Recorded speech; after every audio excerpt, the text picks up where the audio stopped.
Hello everybody, my name is Sevi and welcome to my YouTube channel. Today we're talking about how you're being misinformed. If you didn't hear it, apparently according to this study, I'm going to say study in quotation marks, 50% of gamers are women and over the age of 41.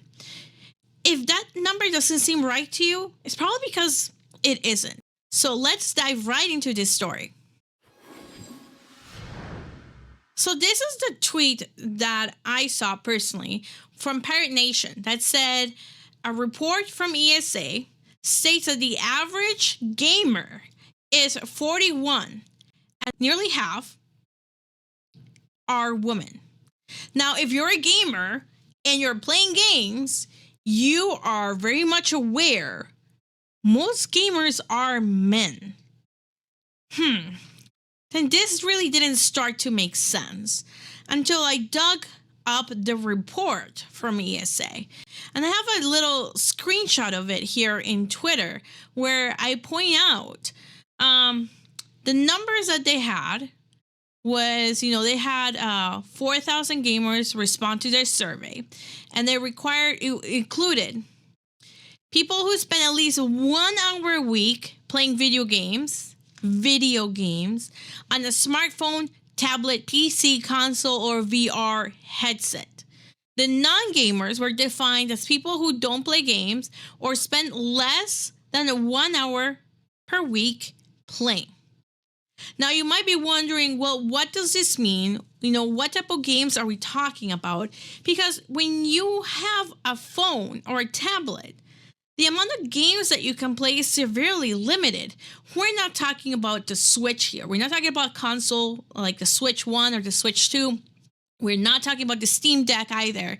We're talking about grabbing your normal cell phone and having a game that you're playing on your cell phone or in your iPad, for example, or any other type of device or tablet that has games. Like, for example, the Kindle.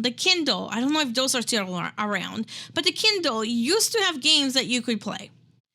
So if you can imagine the people who are playing games on their phone, which I'm not going to call video games for crying out loud.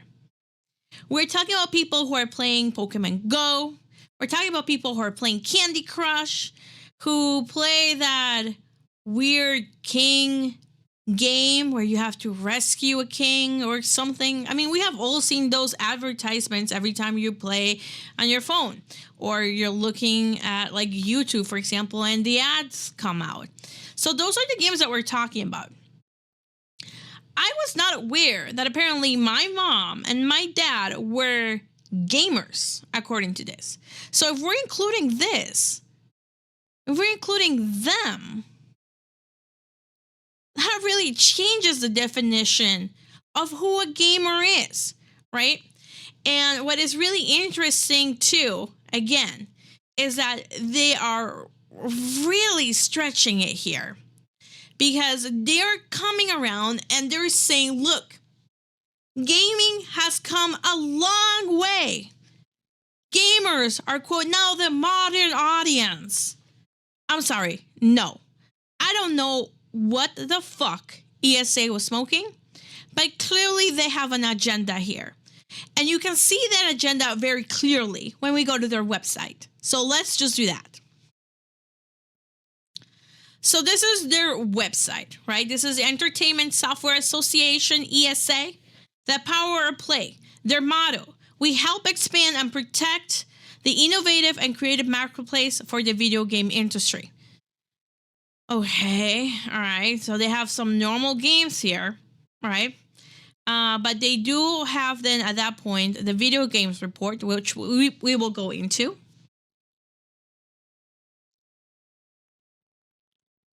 And according to this report, right, these are the people that answered. So you're wondering, where did they get 50% women? Let's look at this. A huge majority of the people who responded, their video game profile is playing games on their fucking phone. So the top reasons for playing, according to their study, is to have fun, to stress relief and relaxation, and to keep their mind sharp. Okay. That sounds more like people who are playing puzzle games rather than anything else. Because I can't see somebody playing Call of Duty saying, yeah, this game keeps my mind sharp. No offense to Call of Duty players. I play Call of Duty. And then they proceed to say, these are the benefits of gameplay. It provides mental stimulation, stress relief, create accessible experiences for people with different abilities. So when we look at these numbers, you might be thinking, oh, maybe they got the 50% from the Oxford University study, right? Because they looked at the impact of playing video games on over 80,000 players, right? That might be an assumption you might make, and that might be an incorrect assumption. Because if you go to that specific link and you go to the actual study in here, the actual study from Oxford is effective uplifting during video game play, a naturalistic case study. And what they ended up doing is, they were trying to understand whether and when games short-term effects emerge is critical for establishing games' potential for mood-related intervention, as well as for building a theoretical foundation for repeated short-term gaming experiences, long-term effects on mental health. And what they did here is they looked at a study, they analyzed the data. They didn't ask any new questions or anything like that. They analyzed data that was already published from an open data set on Power Wash Simulator play and psychological experiences from already published study in 2023. And they looked at the data collected from Power Wash Simulator that recorded gameplay events, game status records, participant demographics, and the responses to survey items. So again, we are talking about how ESA is making it out like this is a really big study that looked at this, that shows that all the games have all these positive experiences and we're so inclusive, right? But that's not what the study said. The Oxford study looked at one specific game. They analyzed the data that was already published. They didn't ask any questions, right? ESA had a study of their own that they conducted. So if we look at it, and it's kind of buried on their website a little bit. So this is what the report states. They say that they got about 24,216 people responding from 21 different countries, and they have the breakdown here, how many people per country talked about.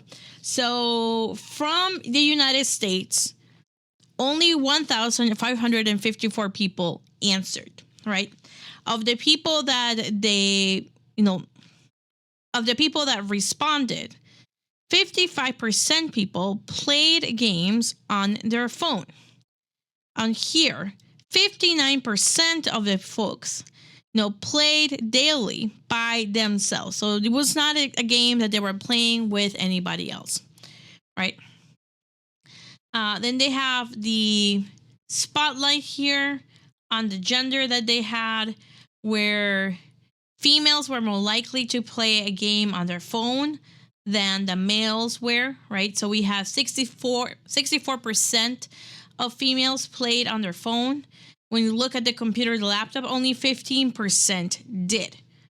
This kind of mirrors more, I think, what we see in normal gaming. And then they have game or console or a handheld device, 21 to 27%, right? So generally what we have seen is I don't see a lot of female gamers out there. I see some, but not a lot, right? And like I mentioned in our introduction, the preferred game for a female, quote, gamer in here is a puzzle game. So we're talking about people, right, who are playing on their phone, playing puzzle games, and then we're calling them gamers. And we're using this study to kind of sell an idea to companies and then start to say, yep, this is the modern audience now. So the folks then break down who they play with. You have people that play with their friends in real life, with their kid, with another family member, with siblings, with their parents and their grandparents. That seems more doable if you're thinking about somebody that's playing games on their phone and playing games like that on their phone, rather than people who are actually playing video games that come out every month. It's a very, very different subset of folks. ESA also has the essential facts that they also publish about the US video game industry.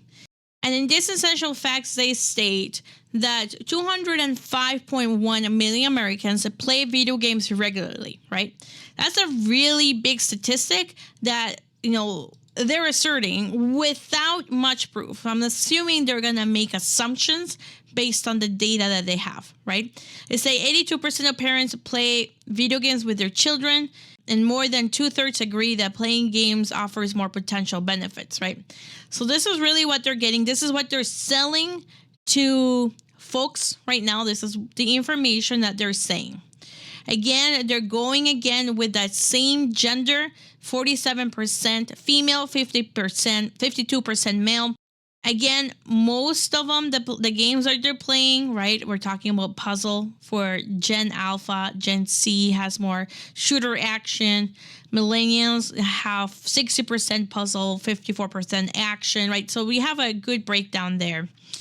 When you look at the platform crossover for mobile, versus console versus PC, most of the people that they interviewed, most of them are playing games on their phone.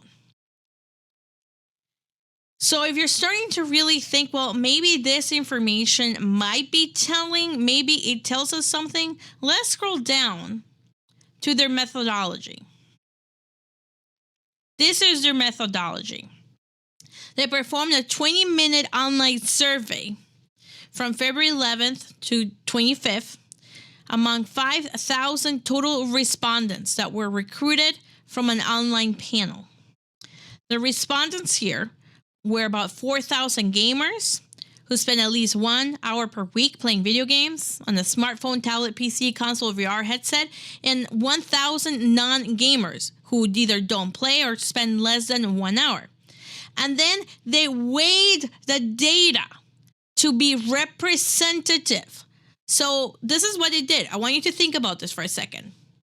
They picked people from a YouGov online panel. So there were people that were probably either signed up to take surveys because, I don't know, maybe they were going to get money. I have no idea. Maybe they were bored out of their mind. I have no idea.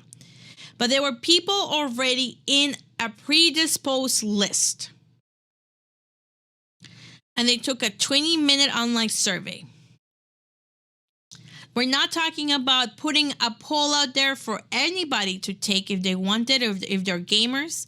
This was not posted in any type of gaming application, platform, social media. It was not there. It was very restricted. And then they used those people's answers and they weighed the data to be representative of the U.S. population in terms of age, gender, ethnicity, education, census region, and the distribution of players versus non-players. Does this sound like sound data to you? Does this sound like that data will represent you? Because this data has a lot of problems, starting with how they got the information.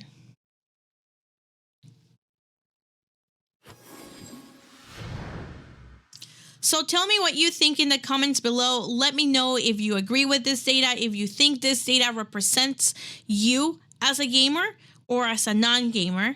What do you think? Do you think this information should be allowed to use by game developers or anybody that's making policy decisions about games or age verification on games? Because that's how this data is going to be used. This data is put out there for a reason and one reason only: to push policies and legislation because of what they think the quote new modern audience is. Well, make sure to hit the like button, leave a comment below, and let me know your thoughts. I will look forward to reading them. And if you have not yet subscribed, please subscribe to my channel, and I will talk to all of you later. Bye, everybody.